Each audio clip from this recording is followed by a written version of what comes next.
राम भद्राय रामचंद्राय वेधसे रघुनाथाय नाथाय सीताया पतये नमः।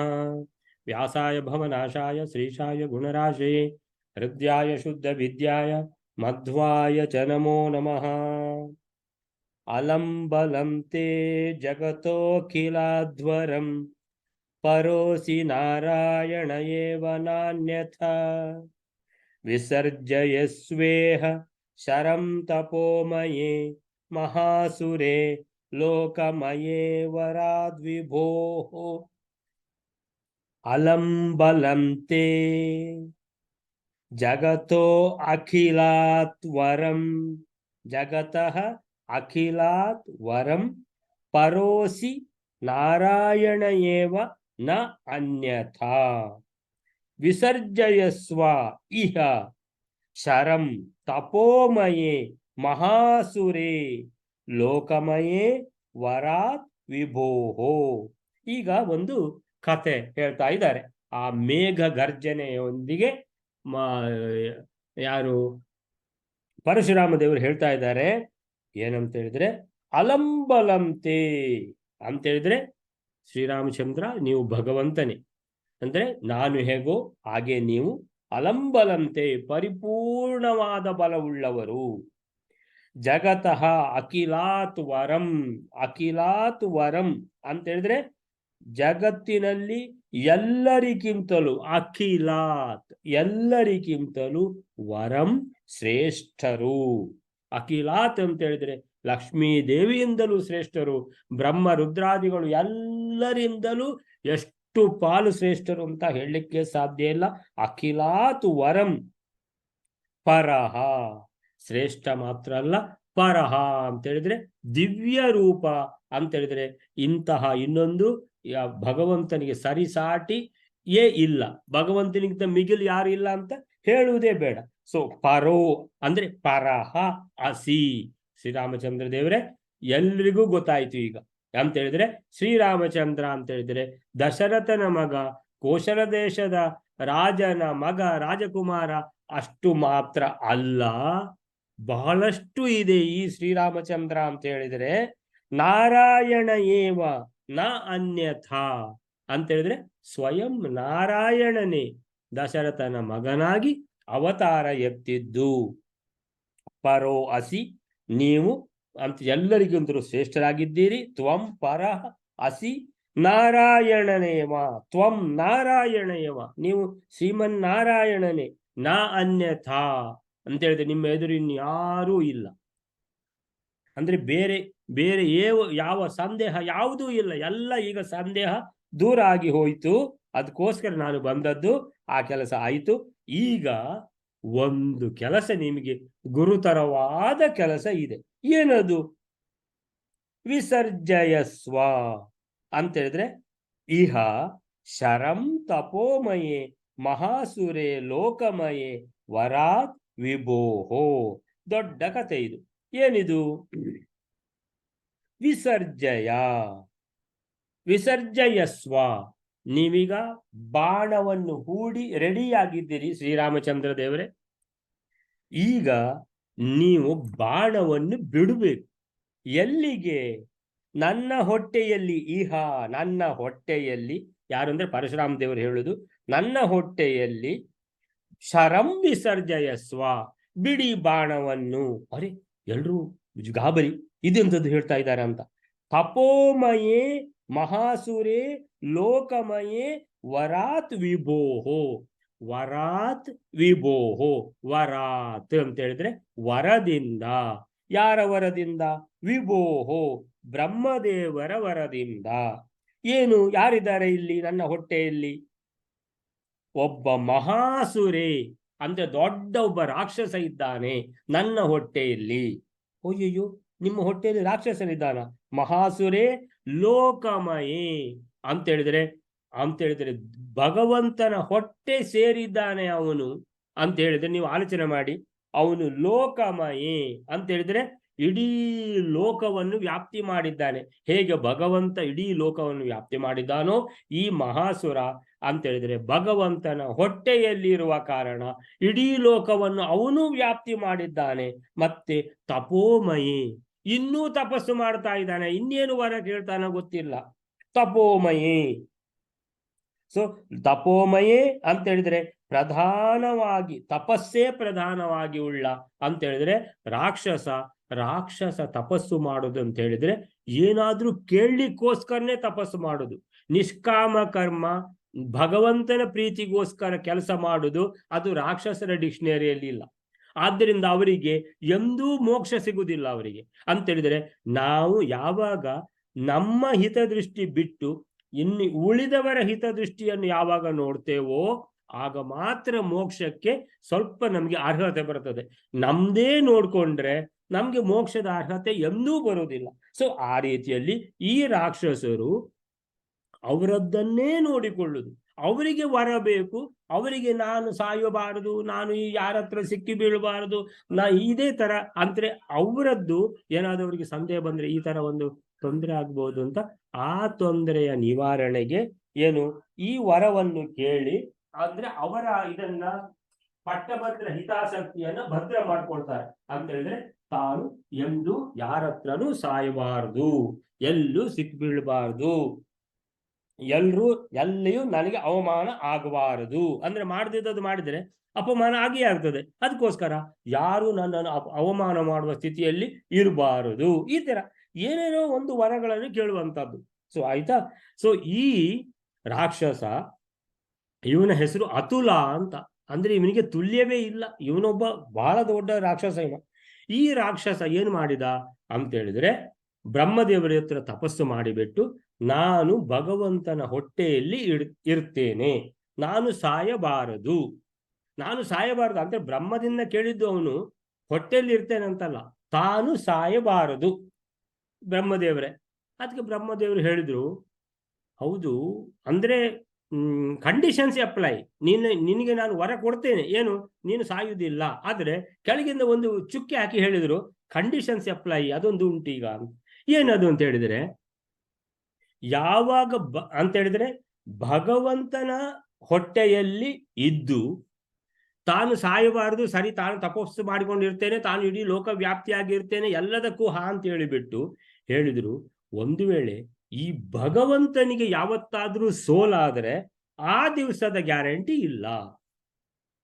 ಅದಕ್ಕೆ ಆ ರಾಕ್ಷಸ ಯೋಚನೆ ಮಾಡಿದ, ಅರೆ ಭಗವಂತ ಅಂದ್ರೆ ಸರ್ವೋತ್ತಮ, ಅವನಿಗೆ ಗೊತ್ತಿದೆ, ಎಲ್ರಿಗೂ ರಾಕ್ಷಸರಿಗೆ ವಿಷಯ ಎಲ್ಲ ಗೊತ್ತುಂಟು. ಈಗ ದುರ್ಯೋಧನನಿಗೂ ಅಷ್ಟೇ ಅಂತೇಳಿ ಶ್ರೀಕೃಷ್ಣ ಅವನು ಸರ್ವೋತ್ತಮ ಅಂತ ಗೊತ್ತುಂಟು, ಆದ್ರೂ ಕೂಡ ಅಲ್ಲ ಮನುಷ್ಯ ಅಲ್ವ ಅವ, ಅಲ್ಲ ಅವನು ಸರ್ವೋತ್ತಮ ಇರ್ಲಿಕ್ಕೆ ಸಾಧ್ಯ ಇಲ್ಲ ಅಂತ ಮಧ್ಯದಲ್ಲಿ ಸಂದೇಹ ಕೂಡ ಉಂಟು. ಅದಕ್ಕೆ ಮಧ್ವಾಚಾರ್ಯ ಹೇಳುದು, ಅಂದ್ರೆ ನಮಗೆ ಭಗವಂತನ ಮೇಲೆ ನಮಗೆ ಸಂದೇಹ ಇರಬಾರದು.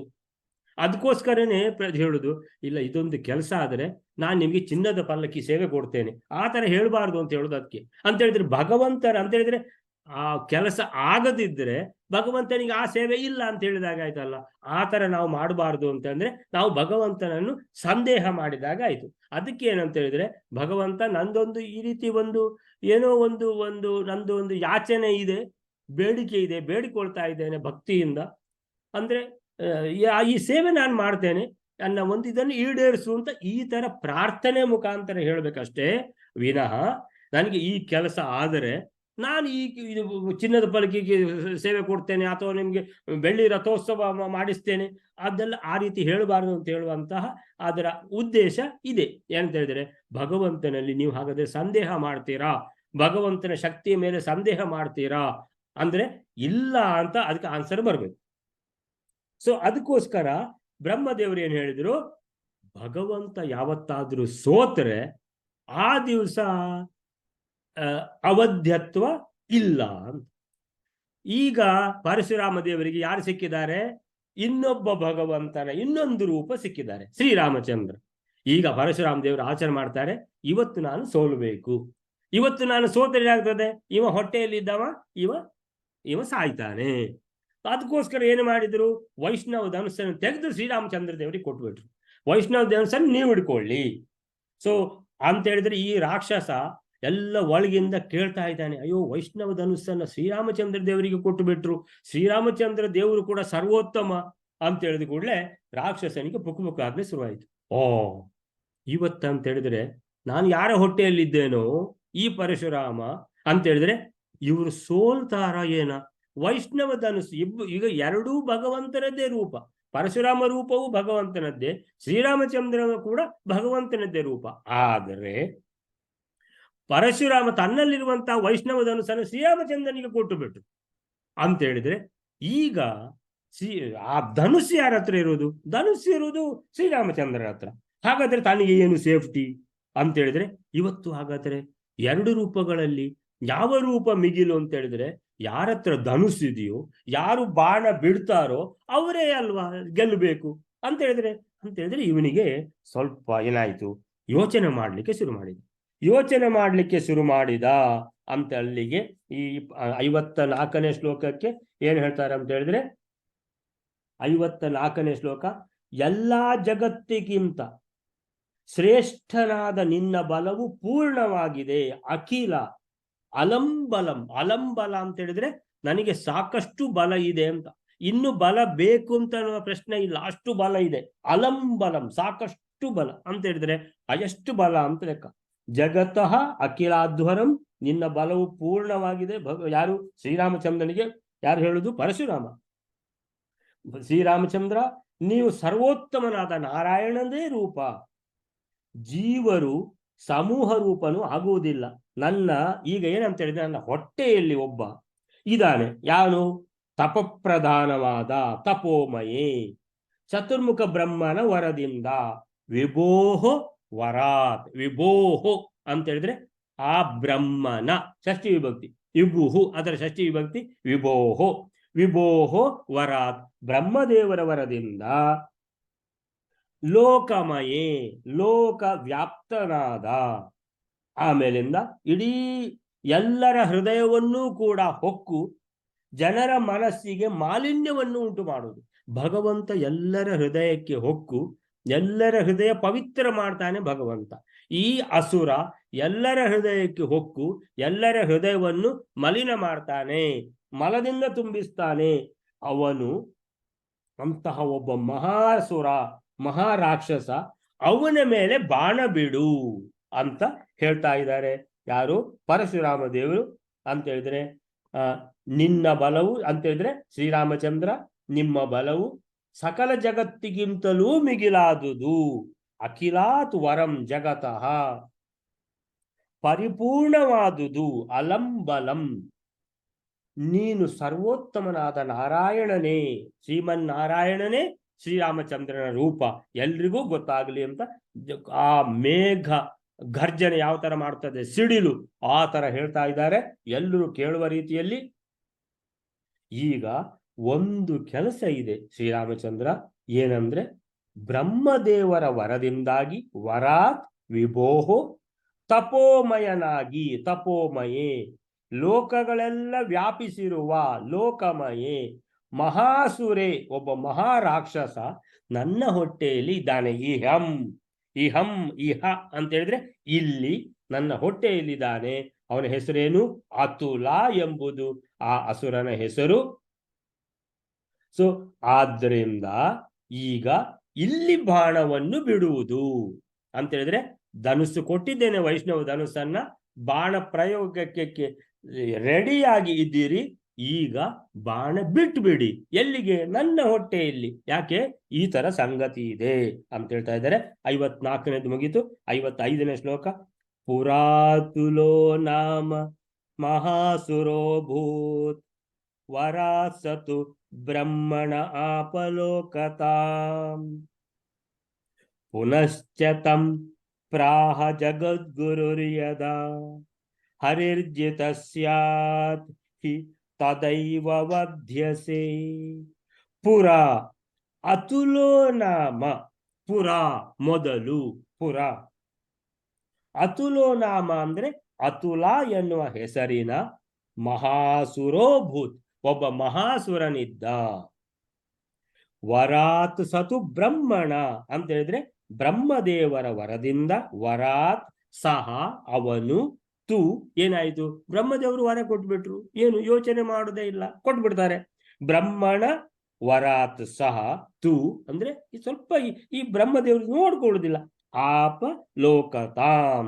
ಏನದು ಲೋಕತಾಂ ಆಪ ಅಂತ ಹೇಳಿದ್ರೆ ಇಡೀ ಲೋಕ ವ್ಯಾಪ್ತಿಯನ್ನು ಪಡ್ಕೊಂಡ. ಈ ಲೋಕ ವ್ಯಾಪ್ತಿ ಹೇಗೆ ಪಡ್ಕೊಂಡ? ಭಗವಂತನ ಹೊಟ್ಟೆಯಲ್ಲಿ ಇದ್ರೆ ಇಡೀ ಲೋಕದ ವ್ಯಾಪ್ತಿ ಅಂತ. ಆಮೇಲಿಂದ ಪುನಶ್ಚತಂ, ಅಷ್ಟಕ್ಕೆ ನಿಲ್ಲಿಸಲಿಲ್ಲ ಅವನು. ಪುನಶ್ಚತಂ ಪ್ರಾಹ ಜಗದ್ಗುರುರ್ಯದ ಅಂತ ಹೇಳಿದ್ರೆ ಪುನಃ ಜಗದ್ಗುರುವಾದ ಹರಿರ್ಜಿತ ಸ್ಯಾತ್ ಹಿ ತದೈವ ವಧ್ಯಸೆ. ಆದರೆ ಒಂದು ಬ್ರಹ್ಮದೇವರು ಹೇಳಿಬಿಟ್ರು. ಏನು? ತಮ್ ಅವನಿಗೆ ಪ್ರಾಹ ಹೇಳಿದರು. ಏನದು?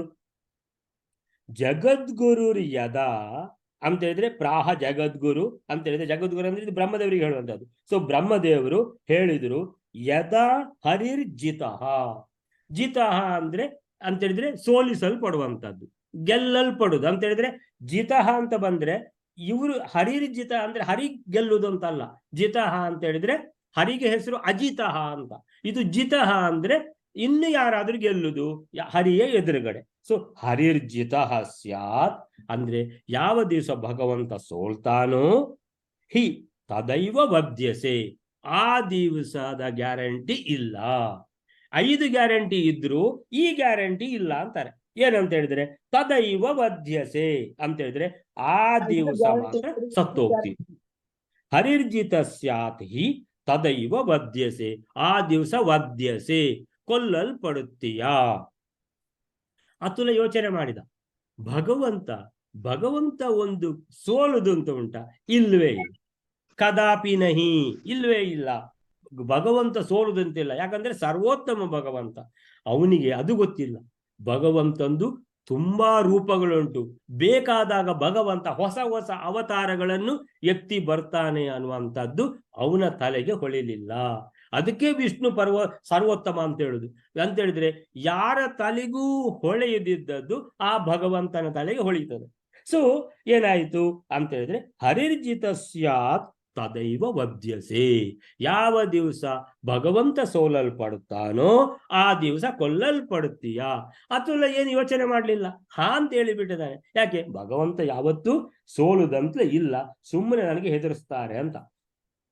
ಮೊದಲು ಪುರ ಅತುಲೋ ನಾಮ ಮಹಾಸುರೋ ಅಭವತ್. ಅತುಲ ಎನ್ನುವ ಒಬ್ಬ ಶ್ರೇಷ್ಠ ಅಸುರ ಇದ್ದ. ಅವನಾದರೋ ಬ್ರಹ್ಮನ ವರದಿಂದ, ಬ್ರಹ್ಮಣ ವರಾತ್ ಸಹ ಅವನು ತು ಅಂದ್ರೆ ಏನೋ ಆಗಿದೆ, ಲೋಕತಾಂ ಆಪ ಲೋಕವ್ಯಾಪ್ತತ್ವವನ್ನು ಹೊಂದಿದ. ಲೋಕವ್ಯಾಪ್ತತ್ವ ಅಂದ್ರೆ ಭಗವಂತನಿಗೆ ಲೋಕವ್ಯಾಪ್ತತ್ವ ಉಂಟು. ಭಗವಂತನ ಹೊಟ್ಟೆಯಲ್ಲೇ ಇವ ಭಗವಂತನ ಒಂದು ಪಾರ್ಟ್ ಆಗಿಬಿಟ್ಟ. ಸೊ ಇವನು ಲೋಕವ್ಯಾಪ್ತತ್ವ ಹೊಂದಿದ. ಜಗದ್ಗುರುವಾದ ಬ್ರಹ್ಮನು ಆ ಅಸುರನನ್ನು ಜಗದ್ಗುರು ಯದ ಪ್ರಾಹ ಪುನಶ್ಚ, ಹೌದು ಕೊಡ್ತೇನೆ ವರ, ಆದರೆ ಒಂದು ಕಂಡೀಷನ್. ಏನದು? ಪುನಶ್ಚ ಪ್ರಾಹ ಅಂದ್ರೆ ಒಂದು ಕಂಡೀಷನ್ ಅಪ್ಲೈ ಉಂಟು. ಏನದು? ಜಗದ್ಗುರುಗಳು ಹೇಳ್ತಾರೆ, ಬ್ರಹ್ಮದೇವರು, ಚತುರ್ಮುಖ ಬ್ರಹ್ಮದೇವರು ಜಗದ್ಗುರುಗಳು ಪುನಶ್ಚ ಪ್ರಾಹ ಪುನಃ ಅತುಲನಿಗೆ ಹೇಳ್ತಾರೆ, ಒಂದು ಕಂಡೀಷನ್ ಮಾತ್ರ ಉಂಟು. ಏನದು? ಯದಾ ಹರಿರ್ಜಿತಃ ಅಂತ ಹೇಳಿದ್ರೆ ಯಾವಾಗ ಶ್ರೀಹರಿಯು ಪರಾಜಿತನಾಗುತ್ತಾನೋ ಆವಾಗಲೇ, ತದಾ ಏವ ತದೈವ ಆಗಲೇ ವಧ್ಯಸೆ ನೀನ್ ಸಾಯ್ತೀಯ, ಸಮ್ಮರಿಸಿಕೊಳ್ಳಲ್ಪಡುತ್ತಿ ಅಂತ ಪುನಃ ಹೇಳಿದರು. ಪುನಃ ಪ್ರಾಹ ತಂ ಅವನಿಗೆ. ಸೊ ಏನ್ ಹೇಳ್ತಾರೆ ಅಂತ ಹೇಳಿದ್ರೆ, ಹಿಂದೆ ಅತುಲ ಎನ್ನುವ ಮಹಾದೈತ್ಯನಿದ್ದ. ಪುರ ಅತುಲೋ ನಾಮ ಮಹಾ ಅಸುರ ಅಭವತ್. ಅವನು ಬ್ರಹ್ಮನ ವರದಿಂದಾಗಿ ಸಹ ಬ್ರಹ್ಮಣ ಆಪ ಪಡ್ಕೊಂಡ. ಏನದು? ವರಾತ್, ಆ ವರದಿಂದ ಲೋಕಮಯತ್ವವನ್ನು, ಲೋಕತಾಂ ಅಂದ್ರೆ ಲೋಕಮಯತ್ವ, ಅದನ್ನು ಪಡಕೊಂಡ. ಆಪ ಪಡಕೊಂಡ, ಸಂಪಾದಿಸಿಕೊಂಡ ಆಪ. ಸೊ ವರವಿತ್ತ ಮೇಲೆ ಜಗದ್ಗುರುವಾದ ಬ್ರಹ್ಮದೇವರು ಅವನಿಗೆ ಪುನಃ ಹೇಳಿದರು, ಪುನಶ್ಚ ಪ್ರಾಹ ಜಗದ್ಗುರು. ಏನದು? ಯದಾ ಹರಿರ್ಜಿತಃ, ಹರಿಯು ಎಂದು ಸೋಲುವನೋ, ಭಗವಂತನು ಎಂದು ಸೋಲುವನೋ ಅಂದೇ ನೀನು ಸಾಯುವಿ. ಇದು ಮಾತ್ರ ನೆನ್ಪಿಟ್ಟುಕೋ. ಸೊ ಅತುಲನಿಗೆ ಏನು ಈ ಕಡೆ ಈ ಕಿವಿಯಲ್ಲಿ ಕೇಳಿದ ಆ ಕಿವಿಯಲ್ಲಿ ಬಿಟ್ಟ. ಬ್ರಹ್ಮದೇವರೇ, ನೀವು ಬಾರಿ ಹೆದರ್ಸ್ತೀರಲ್ಲ, ಬಾರಿ ಕೆಲಸ ಜೋಕ್ ಮಾಡ್ತೀರಲ್ಲ, ಮಾಡಿ ಮಾಡಿ ಅಂತ ಬಿಟ್ಬಿಟ್ಟ. ಸೊ ಅಲ್ಲಿಗೆ ಎಷ್ಟಾಯ್ತು? 55ನೇ ಶ್ಲೋಕ ಮುಗಿಯಿತು. ಹಿಂದೆ ಅತುಲನೆಂಬ ದೈತ್ಯನು ಚತುರ್ಮುಖನನ್ನು ಕುರಿತು ತಪಸ್ಸನ್ನು ಮಾಡಿ ಲೋಕದಲ್ಲೆಲ್ಲ ವ್ಯಾಪ್ತಿಯನ್ನು, ಲೋಕದಲ್ಲೆಲ್ಲ ವ್ಯಾಪ್ತಿ ಅಂದ್ರೆ ಲೋಕತಾಂ ಅವಧ್ಯತ್ವ ವರವನ್ನು ಬೇಡಿದನು.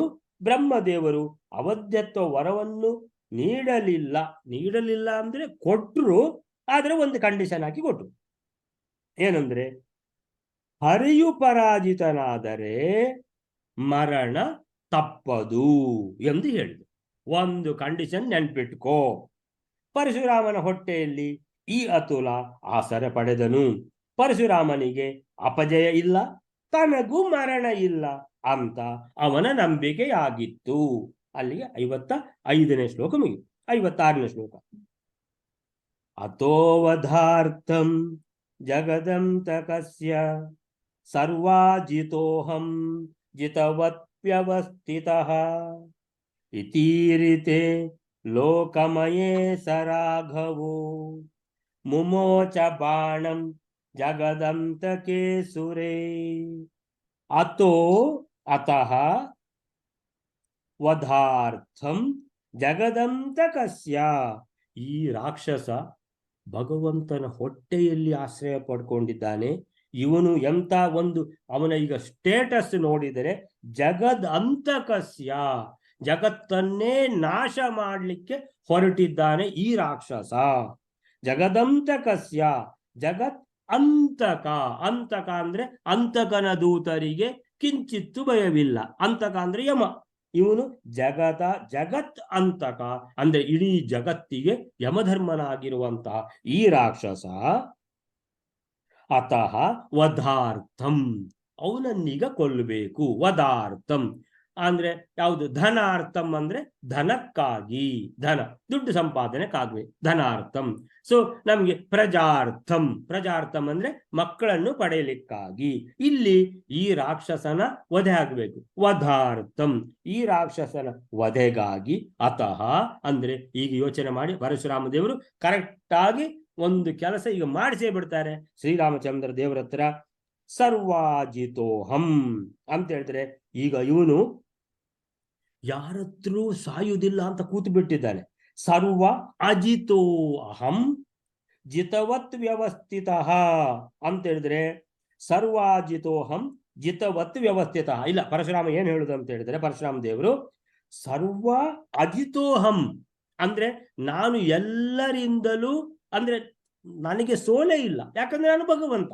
ಸೊ ಸರ್ವ ಅಜಿತೋಹಂ, ಅಹಂ ಸರ್ವ ಅಜಿತೋಹಂ ಅಂತ ಹೇಳಿದ್ರೆ ನಾನು ಭಗವಂತನಾದರೂ ನನಗೆ ಸೋಲೆ ಇಲ್ಲವಾದರೂ ಸರ್ವ ಅಜಿತೋಹಂ ಜಿತವತ್ ವ್ಯವಸ್ಥಿತ.